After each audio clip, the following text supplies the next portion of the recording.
Hey everyone, welcome to the Explainer. If you have ever completely agonized over finding the perfect present for someone, or if you've worried that just handing over a paper envelope full of cash feels, well, a little too impersonal, you are going to find today's topic incredibly useful. Today we are breaking down a highly flexible digital gifting solution, the Bank of Baroda Virtual Gift Card. We're going to explore exactly what it is, who it's built for, and figure out whether it's actually the right fit for your next big gifting occasion.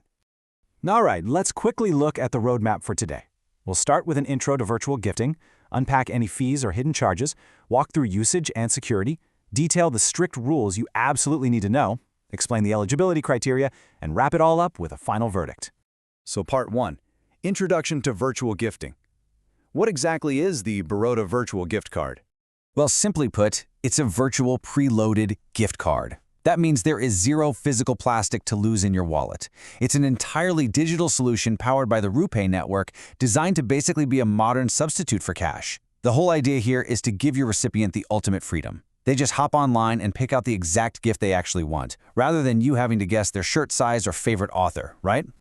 And the absolute best part about going digital, it's the speed. We're talking instant activation, typically within 24 hours of funding the card. Plus, there is zero guesswork about the delivery. The bank literally sends an intimation SMS right to both the purchaser and the beneficiary, so everyone knows the exact second the gift has arrived. From there, the recipient has incredibly flexible, multi-usage access across virtually any Indian e-commerce platform that takes RuPay. Moving right along to Section 2, Fees and Hidden Charges. Let's unpack what this actually costs you. Honestly, the most interesting thing we found about this card? 0 rupees. Yep, 0. The core upfront costs to get and maintain this card are absolutely nothing. Let's break down what that actually looks like in practice. As you can see, there's literally no joining fee to purchase the card, no renewal fee, and even a nil revalidation fee if it happens to expire.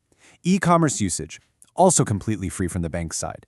Now, just a quick heads up, depending on the specific website you are shopping on, the payment gateway itself might tack on a standard surcharge, which would attract a standard 18% GST. But strictly from a banking fee perspective, it is a remarkably cost-effective gifting solution. Okay, Section 3, Card Usage and Security. How does this whole thing actually work? It's honestly super straightforward. Step 1. The recipient shops online anywhere in India and simply selects RuPay at checkout. Step 2, they punch in the virtual card details they received. And Step 3, and this is absolutely crucial for keeping the funds secure, they verify the purchase using two-factor authentication. In plain English, they just enter a one-time password, an OTP, that gets instantly beamed to their registered mobile phone. So even if someone manages to intercept those card details, they can't spend a single dime without the recipient's actual phone in hand. Now, what if things go sideways? Let's talk about hot listing. This is basically bank jargon for immediately blocking the card so no further transactions can happen. Whether the beneficiary's phone is lost, or they suspect their card details were compromised, or even if they've just spent all the money and the balance is zero, you want to hotlist it. Luckily, Bank of Baroda provides a robust 24/7 toll-free customer care line, which means you can lock down those funds at 2 in the morning if you need to. All right, on to Section 4, Strict Limits and Rules. Because, there's always a catch, right? So here is the crucial point you really need to understand. This card has some very strict boundaries. For allowed actions, you are pretty much limited to online shopping with just a one-time initial load of funds. That's it. For forbidden actions, well, absolutely no ATM cash withdrawals. You cannot turn this digital money back into physical cash. Furthermore, because of banking regulations, it is strictly a single-load card. No reloading, no top-ups later, and definitely no transferring funds to another card.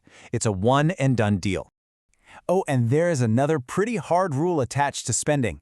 10,000 rupees.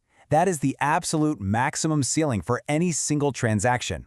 You can only spend up to Rs 10,000, or whatever your available balance is, whichever happens to be lower, at one single time. Good to keep in mind if they are eyeing a really expensive gift. Now, what happens if the recipient doesn't spend the money right away?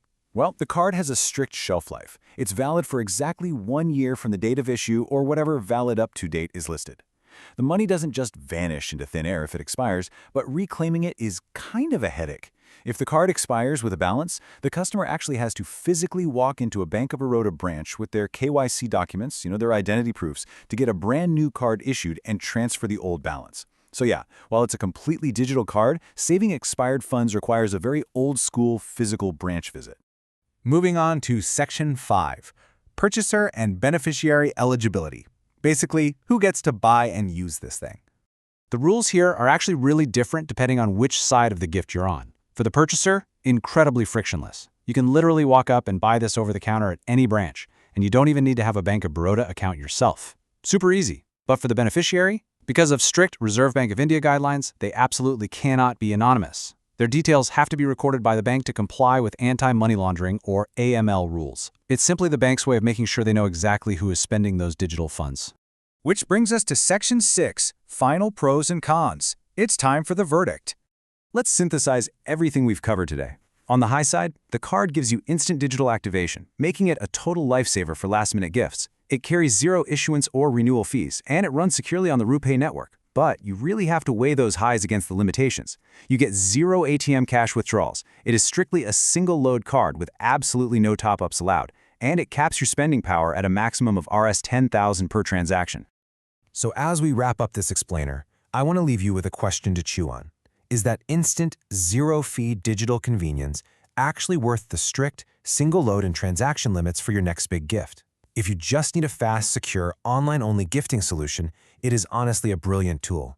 But, if your recipient prefers cash in hand or wants to make massive online purchases, you're definitely going to want to look elsewhere. Thanks so much for joining me on this deep dive, and as always, keep learning.